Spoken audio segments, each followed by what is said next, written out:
Welcome to the next free video for the free Active Directory training course. This video looks at how groups work in Active Directory. In a changing environment, people come and go and roles change as companies restructure and people get promoted. Groups allow the administrator to assign permissions once to a resource and easily change who has access to that resource by changing the members in the group. Consider if you created a file share called Invoice. Without groups, you would need to assign the users directly to the share. With only a few users, it is not that hard to manage, but once you add a few more users, it starts to get more complex. At present, each time you want to give a new user access, you need to modify the permissions on the server. This requires the administrator that is making the change to know the name of the share and the server on which it is located. Now consider that you have multiple offices around the country, and each office has a server with an invoice share on it. Each time a new user requires access or access needs to be removed, the permissions on each share on each server need to be modified. This requires the administrator to know every server that has an invoice share on it and requires them to make changes on each one. To make things simpler, Active Directory allows you to create groups. A group is like a user or computer account in that it has a security identifier, or SID, associated with it. It is possible to create a group without a security identifier. These are mainly used with software like Exchange to create email distribution groups. In the next video, I will look at how these kinds of groups work. Once a group is created, it is added to the resource for which you want to control access, just like you would with a user. In this example, imagine that the accounts department requires access to the share. To achieve this, you create a group called Accounts and give it read and write access to all the invoice shares. The next point to consider is what would happen if another group of users needed access to the share, for example, the sales department. To achieve this, the sales department is created and assigned permissions to all the invoice shares, giving them read and write access. In a small company, this kind of administration works well, and it is best when possible to keep things simple. But let's consider if the company is a lot bigger and there are a lot more servers.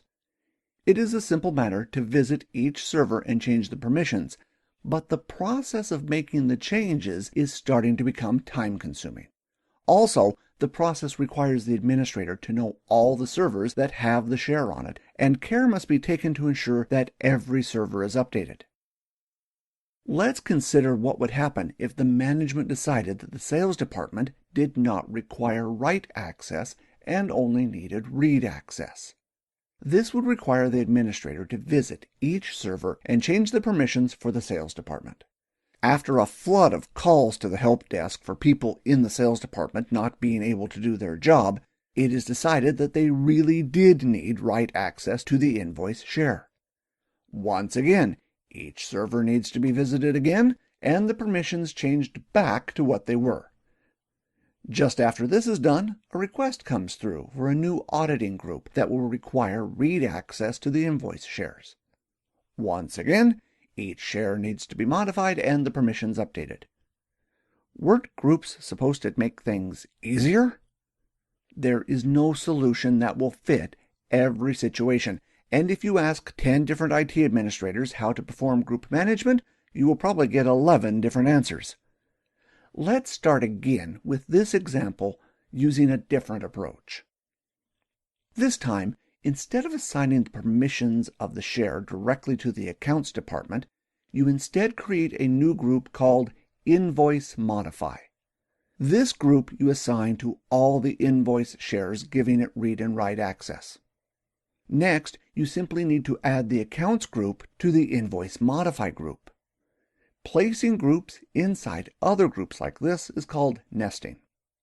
Once the request comes through for the sales department to have read and write access to the invoice share, you simply add the sales group to the Invoice Modify group. Easy as that. No need to visit each server again. When the request comes through to change the sales group to read only, you create a new group called Invoice Read. The Invoice Read group is assigned to all the invoice shares with read access. Once this is done, take the sales group out of the Invoice Modify and put them in Invoice Read. When the request comes through to give the sales group write access to the invoice shares again, all the hard work is already done. All that needs to be done is to move the sales group from Invoice Read to Invoice Modify. Lastly, when the request comes through to give the audit group read access, this is easy. Since the group Invoice Read has already been created and permissions assigned, the audit group is created and added to the Invoice Read group. You can see that using this approach makes administration easier when changes occur. Also, if someone were to ask who had access to the invoice share, you simply need to look at which users are in the Invoice Read and Invoice Modify groups. Configuring access like this is called role-based access control. When using this approach, permissions are granted based on the role the user has in the organization. Users are not assigned permissions directly using this approach. Using role-based access control, a user acquires access through their role in the organization. If the user were to change jobs or departments, the roles assigned to that user would change to suit their needs. Using this approach, an administrator can quickly make these changes. The administrator also does not require knowledge of how the permissions at the lower level are assigned. This approach has its advantages, but also does add an extra level of complexity to your network. When deciding which approach to use for groups, consider how big your network is and how complex it is. On a small network, it is generally not worth the time to create a lot of nested groups. On a large network with a lot of servers, these extra groups will save you a lot of time. In a later video, I will discuss group strategy in more detail. When you start creating groups, you should spend some time considering the naming standard that you will use.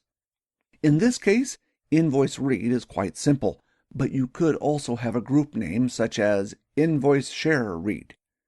In this case, I have used spaces rather than underscores. This will work just as well as underscores, but if the group is used in a script, the group name will need to be enclosed in quotes. This does make scripting more complex, so a lot of administrators will avoid using spaces. Also consider that if you have an email system like Exchange, these groups can be used inside Exchange as email groups. For example, you could create a group called New York Sales and put all the sales users for New York into this group. If you want to email all the sales staff in New York, you simply email this group. For each office, you could add a group for those sales users in that office. These groups could also be put into another group called USA Sales. If you had an office in the UK, you could create a group called UK Sales.